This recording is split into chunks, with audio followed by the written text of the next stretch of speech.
اردو کہانی میں خوش آمدید۔ آج آپ کو ہم وہ سنہری باتیں بتائیں گے جو آپ کی زندگی بدل سکتی ہیں۔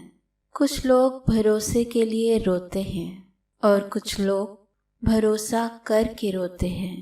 دنیا فتح کرنی ہے تو آواز اور لہجے میں نرمی پیدا کرو، کیونکہ لہجے کا اثر الفاظ سے زیادہ ہوتا ہے۔ بار بار آنسو صاف کر کے بجائے اپنی زندگی سے اس کو ہی صاف کر دیں جو آپ کے آنسوؤں کی وجہ بنتا ہے۔ اپنے خلاف باتیں خاموشی سے سن لو اور جواب دینے کا حق وقت کو دے دو۔ زمانہ بھی عجیب ہے، ناکام کو دیکھ کر ہنستا ہے اور کامیاب کو دیکھ کر جلتا ہے۔ انسان پر جب اچھا وقت آنے لگتا ہے تو بہت سے ایسے رشتے بھی پیدا ہو جاتے ہیں جو بہت پہلے آپ کو قبر میں اتار چکے ہوتے ہیں۔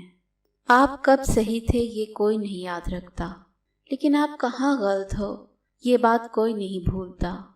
اپنی زندگی میں ایسے لوگوں کو شامل کرو جو آئینہ اور سایہ بن کر ساتھ رہیں، کیونکہ آئینہ جھوٹ نہیں بولتا اور سایہ ساتھ نہیں چھوڑتا۔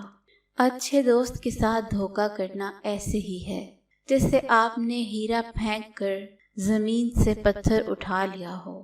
اپنے ہاتھ سے کی ہوئی نیکی اور دوسرے سے سرزد ہونے والے گناہ کا تذکرہ کسی سے نہ کرو، یہ تمہارے کردار کا امتحان ہے۔ پلٹ کر جواب دینا بے شک غلط بات ہے، لیکن سنتے رہیں تو لوگ بولنے کی تمیز بھول جاتے ہیں۔ طاقت کی ضرورت تب ہوتی ہے جب کچھ برا کرنا ہو، ورنہ دنیا میں سب کچھ پانے کے لیے آپ کا حسن عمل اور اخلاق ہی کافی ہے۔ جب لالچ کے بازار عام ہو جائیں تو رشتوں کے شہر ویران ہو جاتے ہیں، چاہے رشتے خون کے ہوں یا دوستی کے۔ کلام اچھا لگا ہو تو ویڈیو کو لائک کیجیے، شیئر کیجیے اور چینل کو بھی سبسکرائب کریں۔ شکریہ۔